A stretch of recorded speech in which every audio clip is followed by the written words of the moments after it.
Station, this is Houston. Are you ready for the event?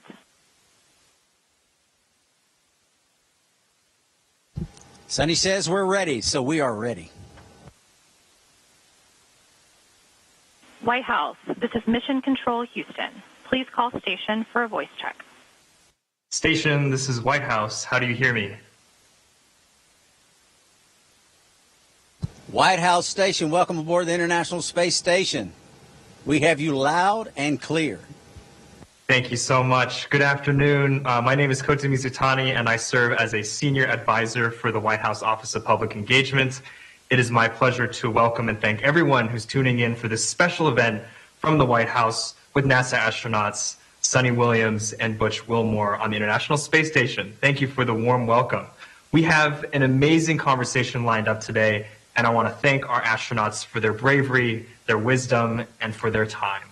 Without further ado, I will turn it over to the moderator for today's conversation, the distinguished Executive Secretary of our National Space Council, Chirag Parikh.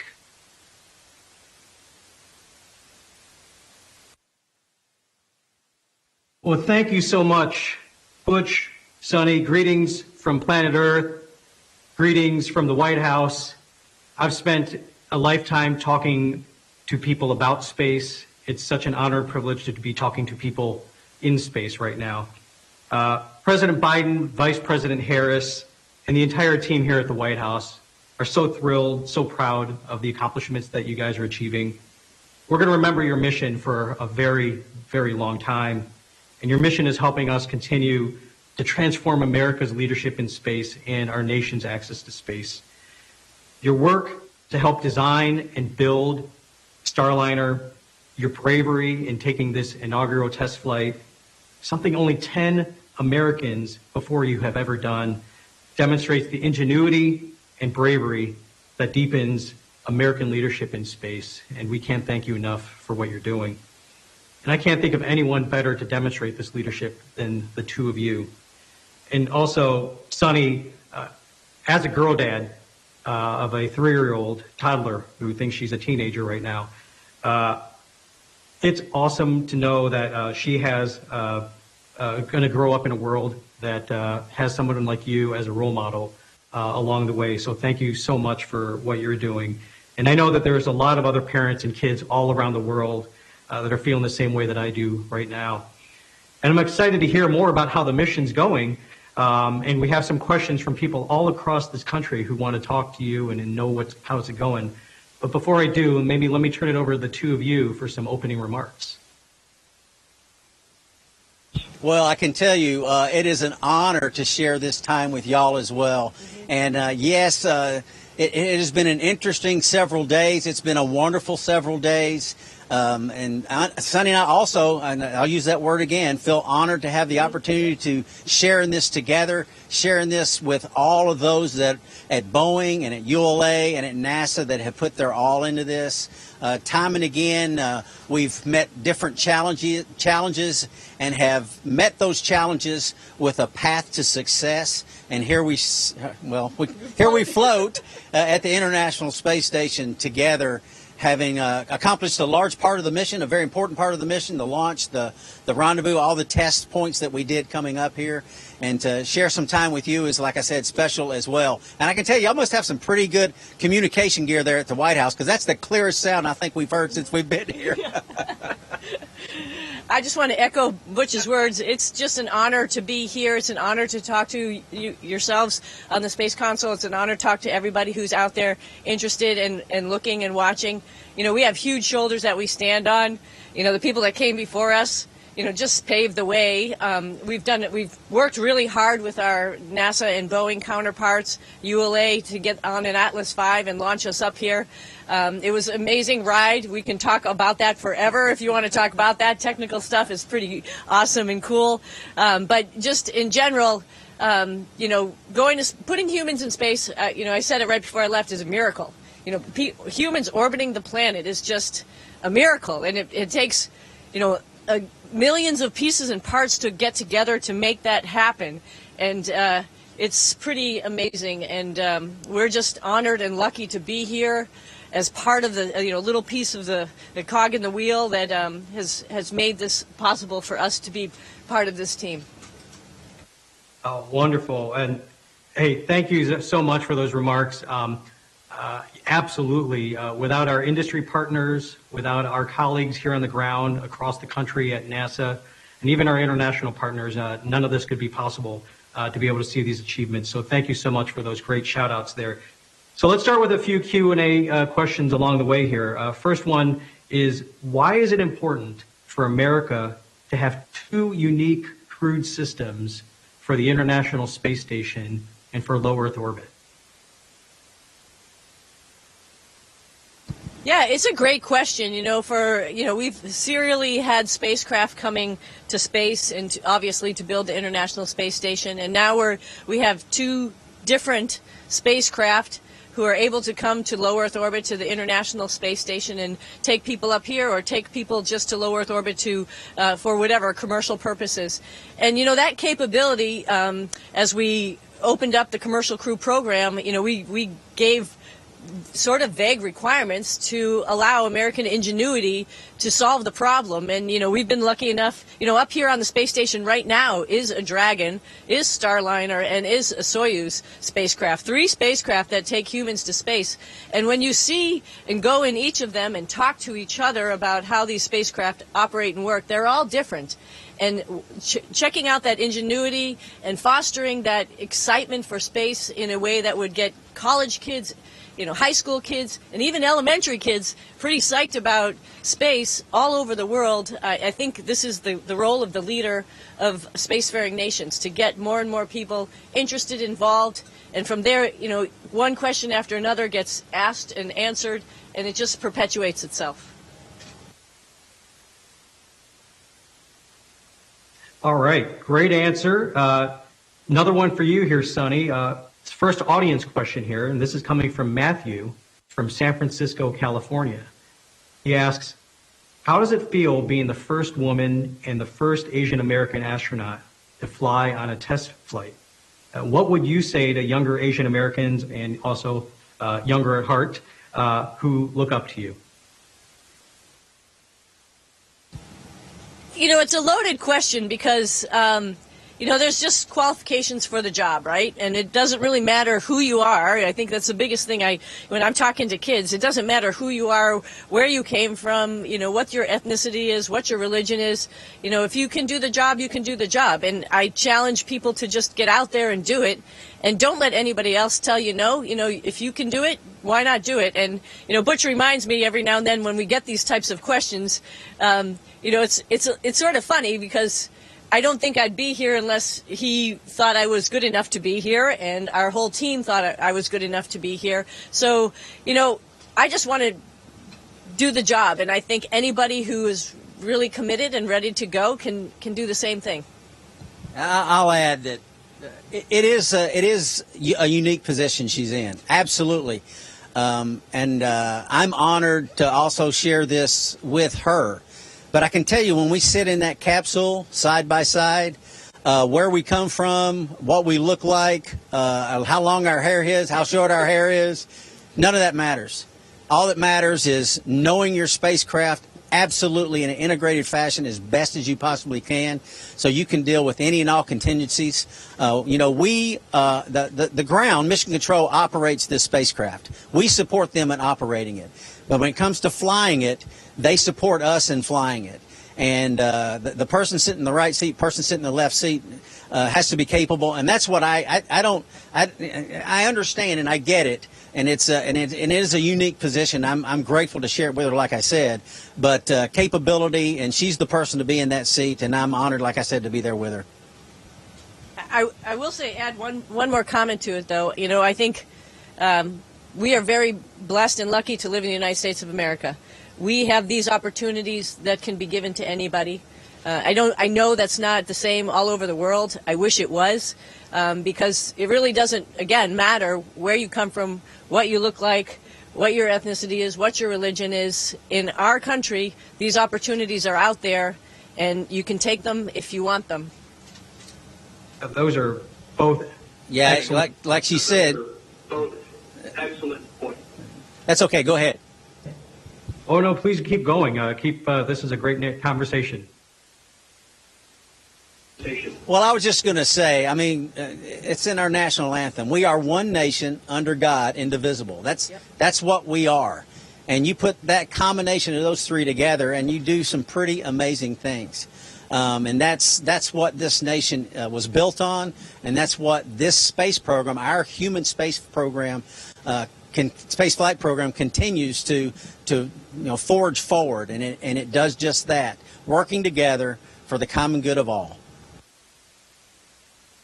Excellent points from the both of you, and absolutely, it is both a honor and a privilege to work space matters, whether you're hundreds of miles above the Earth or sitting at the White House. It is an absolute privilege to be able to have these opportunities in this great land. Butch, question for you from Hudson from Lafayette, Louisiana. He asks, what do you enjoy most about your time being in space, and at what age were you inspired to become an astronaut? I can't remember the age. It's always been there from day one. I mean, watching my little black and white television during the Apollo era, and it's always been a fire and a desire for me. And what is it that, it's the job. It's taking a problem and being a part of the big team that solves it. And space flight is wrought with, and I won't call them problems, but they're just issues you have to deal with. I mean, anything that's hard to do is worth doing, and anything that's worth doing is probably going to be hard to do.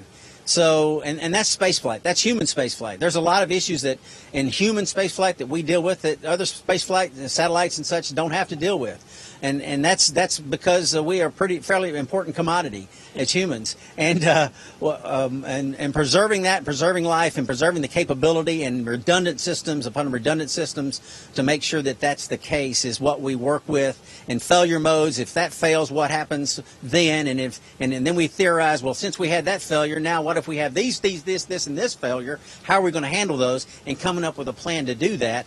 That's what we're all about, and that's important. And that's really what drives me. And it's the challenges day in and day out. There's not a day that goes by that there's not a new challenge.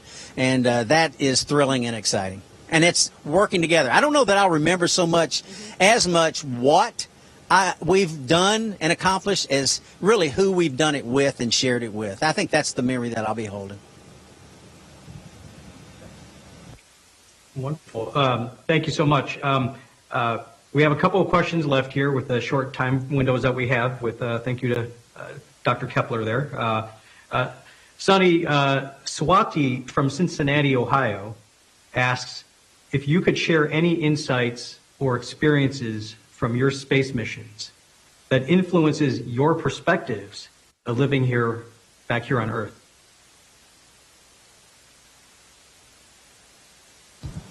Oh, absolutely. On my first mission, I was down on the mid-neck of the space shuttle and was rearranging everything. We went from a rocket to a spaceship, and so you have to change a bunch of stuff and get the place ready for people to live in it for a couple days as you're getting ready to dock to the International Space Station. We had a day there that we were just orbiting as we were, just like we did on Starliner, to catch up to the space station. And my commander, Mark Polanski, said, "Suni, come here."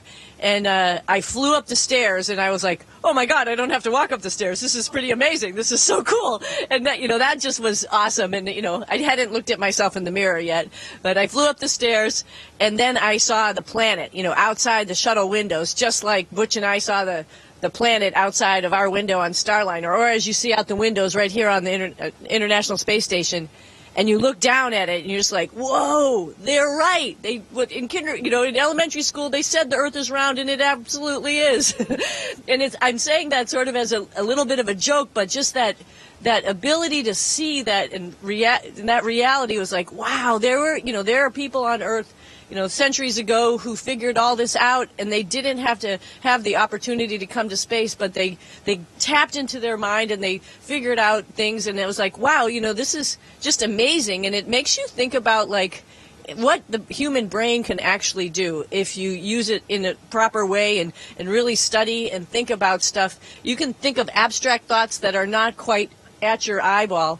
And the second a concept that came to me that same moment was like, it's just our planet. That's all we have. We have one planet that we know of as human beings where we all live, and it's a little crazy that we all don't get along. I mean, this is it. This is our spaceship in the universe, and we really ought to get along. And it made me really want to go see places all over the Earth and just talk to people about how wonderful of a planet it is and how we should really think of it that way and conserve it.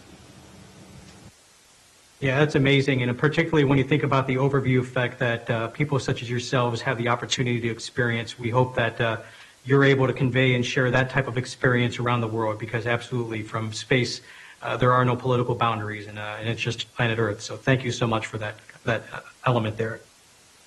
Last question is for both of you, from Michael from Fairfax, Virginia, and he asked the two of you, how does your body feel when you return to Earth after a mission, and how long does it take until you're adjusted back to normal life, whatever normal life is, both mentally and physically?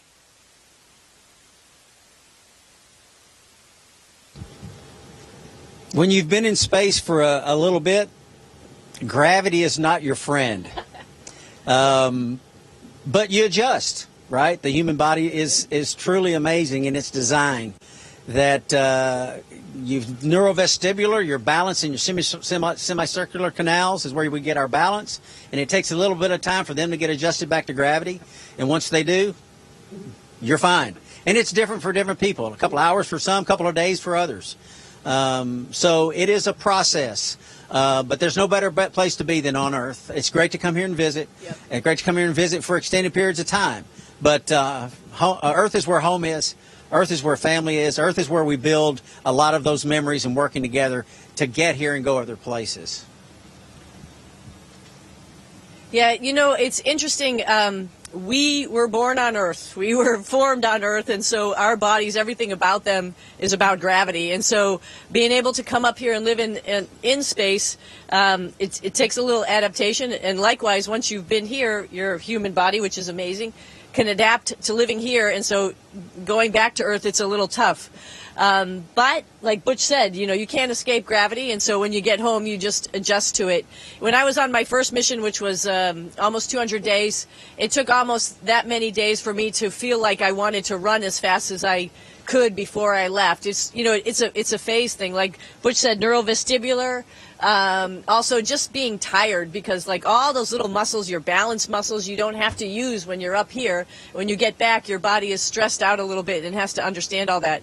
We do have exercise equipment to help us prepare for coming home. We have a treadmill, which we strap ourselves down to. We have a bicycle, which we clip our feet into. And we actually have a resistive exercise device where we can, with a bar, through vacuum, can lift weights and do what's really important to us for bone density, squats and deadlifts, to make sure that we are ready to be able to walk when we get back home, no problem. And it's been super, super successful, and it's been allowed many astronauts to come back home after being here on the International Space Station for 6 months, up to a year even, to be fine and be able to do that rehabilitation and be able to get back to life on Earth. So, like Butch said, life on Earth is really the best thing ever, and we'll be happy to go back home when it's our time to go back home.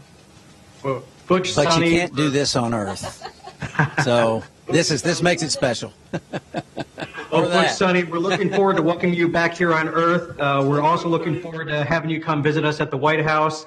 Have a safe journey home, and thank you for all that you're doing for our nation and our world, and we look forward to your safe return. Thank you again. And we look forward to a safe return. Thank you. Thank you. Thank you all. Station, this is Houston ACR. That concludes the event. Thank you. Thank you to all participants. Station, we are now resuming operational audio communication.